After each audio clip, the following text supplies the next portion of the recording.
welcome to this session. So we have with us Marina, Simon, and Melanie that represent very different organizations. Emirates Nature, WWF, as you know, is an NGO. The Economist Intelligence Unit is part of the Economist Group, a media company. And Five Oceans is an environmental service company based in Oman.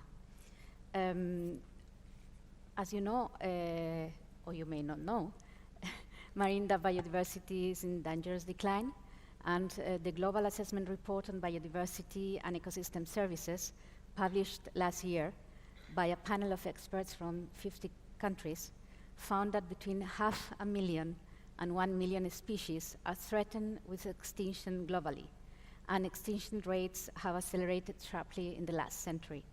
Human activities are the primary cause, and this is why TIP Envirotech wants to support innovators that contribute to address the ocean conservation challenge, that focuses on innovative technologies, products and services that protect and conserve coastal and marine biodiversity from several challenges, such as marine pollution, now particularly plastic pollution, but also other type of pollution, ocean acidification, mainly caused by climate change, overfishing, and invasive species. And all these pressures come from high-impact sectors such as industry, desalinated water production, particularly in this region, fisheries and aquaculture, and also shipping and dredging. What we would like to know from the three of you is how have you been involved in the efforts to address complex marine conservation challenges through innovations, and what have you learned through this process that we could apply to TIP Envirotech? Maybe we can start by Marina. Yes, thank you, Eva. So yes, I work for Emirates Nature, WWF. So we are an environmental non-profit organization based here in the UAE, and our mission is to conserve the nature of this country.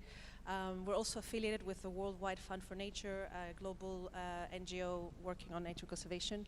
And what I'd like to start is that we do aim to conserve nature and marine ecosystems, but we don't want to do that just because we love it and we love animals and we're just tree huggers. It's because there are also numerous benefits coming out of those healthy ecosystems for the society and our economy. So we know, for example, here in the UAE, we have extensive seagrass habitats, we have corals communities, we have mangroves, and all these habitats do generate a lot of ecosystem services, as we call it, to us, so they can protect our coastal communities for free from, in light of climate change, from storms and erosion. They can provide habitats for fish species that are also commercially important for our economies here. They can also provide opportunities for recreation and tourism. So I guess one of our main objectives is to bring out to innovators, different sectors, the importance of conserving those ecosystems, not only for the intrinsic value of biodiversity, but because we all need it. And it sometimes makes business sense. So when it comes to our work here with Emirates Nature as well as WWF, because we're facing extraordinary changes in the oceans, we are looking into how do we invite different stakeholders, different sectors and innovators into solving those problems. And I'd like to say is that for us it's not only using technological breakthroughs or tools, it's a little bit more going backwards, form follows function. We want to identify what is the actual problem, what is the question we need to answer, and then invite different disciplines to help us solve that problem. And most likely the answer to the problem is a multidisciplinary approach. So for example, with WWF, they have established a few years back the Ocean X Lab, which is a platform to invite different disciplines and provide solutions for those extraordinary problems.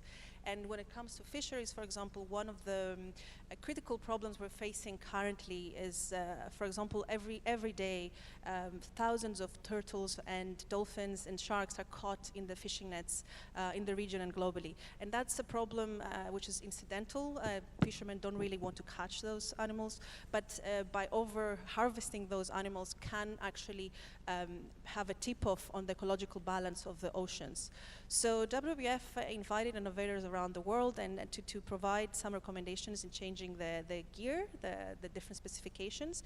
And actually, to our surprise, the most creative innovations that were selected didn't come from engineers, didn't come from marine biologists, it actually came from fishers.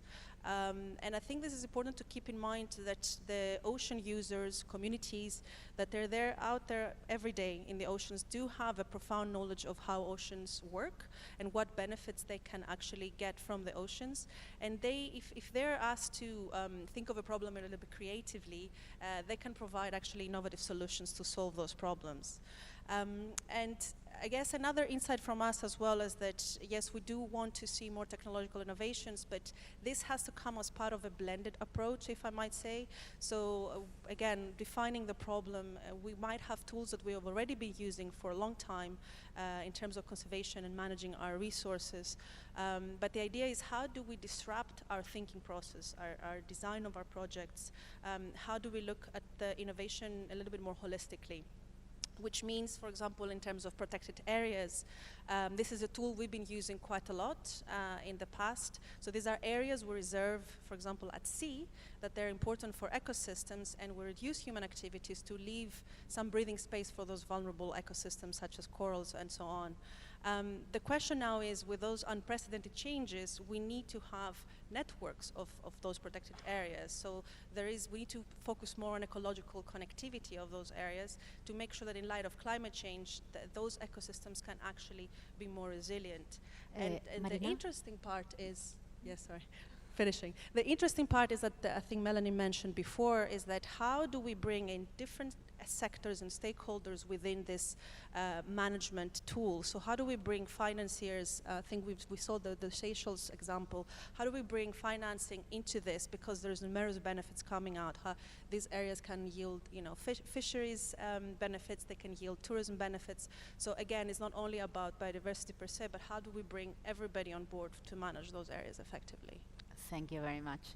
And Simon, we were talking before about your perspective and the issue that is not only about supply side management, it's also about demand side management and how we create markets. The lack of markets seems to be a key. Indeed. First, I'd like to say a little bit about who we are as a company. Mm-hmm.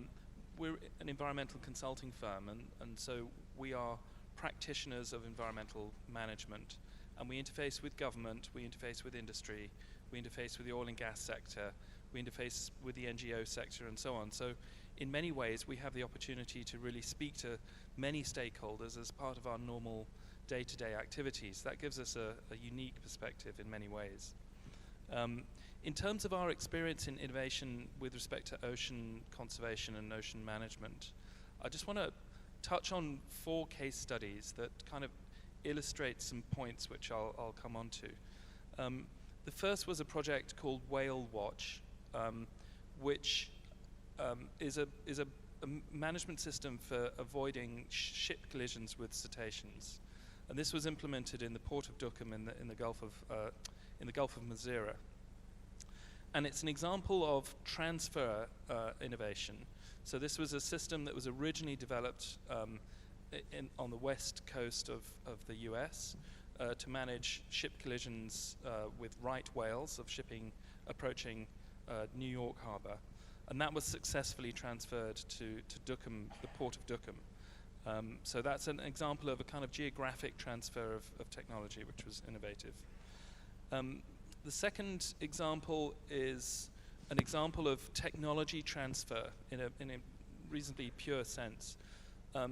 The problem was dynamite fishing in Southeast Asia, and the solution was derived from a system that an American company had developed for detecting gunshots in cities through triangulation. And it turns out that their system worked underwater and could report in real time the location of underwater explosions, which is valuable information for monitoring and management of dynamite fishing in Southeast Asia.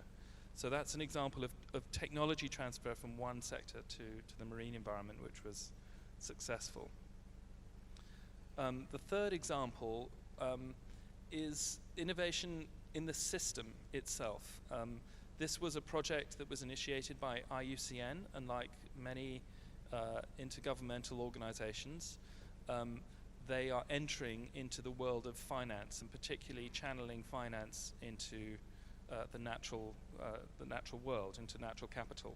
And what they required was a framework document that allowed investors to understand in their own language the framework of what this investment looked like, what the benefits were, how those impacts are going to be managed, what the principles were, et cetera, et cetera. And the intent, and I think this is a key point, is that the system really requires innovation. It's not just a technological innovation at the kind of management end of things, but I think there are opportunities for innovation throughout the whole system. And the fourth example is one of an improvement in the way anti-fouling, biofouling is managed in industry, particularly in the desalination industry. The system is called pulsed chlorination, and it really reduces the use of chemicals, which has an environmental benefit, but more importantly, I think, it also has a financial benefit and a risk improvement over the conventional system.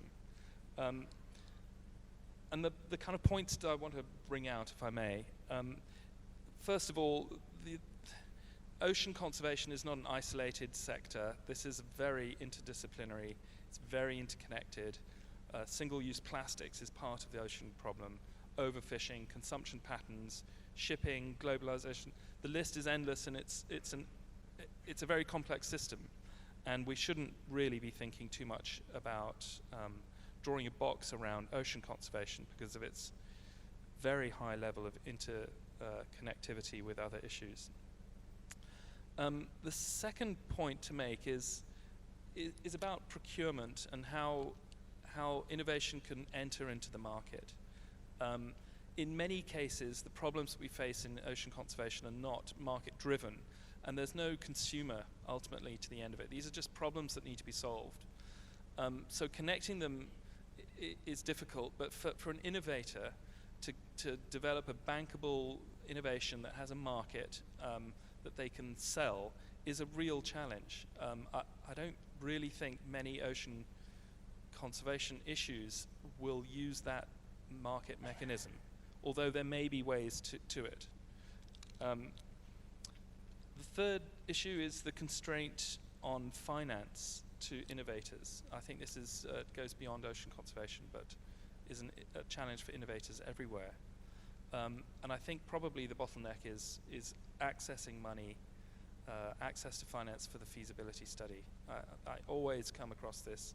Talking to the innovators outside today, they're struggling with finding finance for their feasibility studies. And then finally, just about the innovation that's really necessary in the system. Getting money into the natural world is a major challenge, and measuring that impact and connecting that impact to a consumer product, I think is a very fertile ground for innovation. And I think we've heard perhaps earlier today how that might be achieved with respect to plastics and creating consumer products out of recycled plastics. That in itself requires the conveyance of information about the origin and provenance of that material into the product that retains trust. The consumer has to believe that this is indeed the case. With that, I'll pass over to Melanie. Thank you. Thank you very Eva. much. Thank you. So the Economist has been organizing the World Ocean Summit, I think, already for 7 years. No, the next one will be in Japan. Last one was in Abu Dhabi. What have you learned about innovation through this exercise? That's great. So good afternoon, everybody, and it's a pleasure to be here. And thank you, Eva, for including me on this panel. The World Ocean Summit, I think, is particularly special because we bring together not just the scientists and academics, but we also bring together policymakers and business leaders that connect is so important. And again, something Simon alluded to, that interconnectedness of all of these issues. So that's something that we're really excited about. We've been, as Eva mentioned, we've been leading these conversations now. We're hosting the 7th edition of the World Ocean Summit just next month in Tokyo. And I think it'll bring to the fore some of the challenges in Asia in particular. So I think that will be really important. Something else that we've launched just last year is the Women Changemaker Challenge. And this was especially to ensure that the contribution of women to ocean sustainability is recognized and elevated. We've had a very successful first round of entries, and we collected over 100 applications from women around the world and of all different ages and with different backgrounds. So it's really exciting. And so we're working at the moment. There's an internal judging taking place to bring these down to 3 finalists who will go to Japan and present their business idea, and who will be assigned a mentor for the next 12 months. There's 3 women who have already been selected, leaders in the ocean community, who will guide them to bring their ideas to fruition and then take them to market. So, and I think this is a key point as well, to foster innovation that will address some of the ocean challenges. You really need experienced hands coming together, joining hands with those innovators, those startups, the young entrepreneurs, to really effectively bring it to market and effectively address some of these ocean challenges. Thank you very much. So I think that gender diversity is really an issue. When yesterday we were in the pitching session with all the innovators, only 2 of 25 were women, and most of the teams that were engineers were men. So I guess that we need really to offer opportunities to have more gender diversity.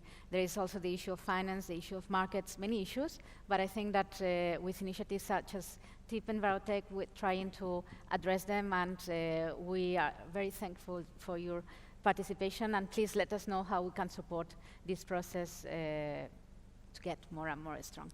Thank you very much. Thank you. I think we are out of time.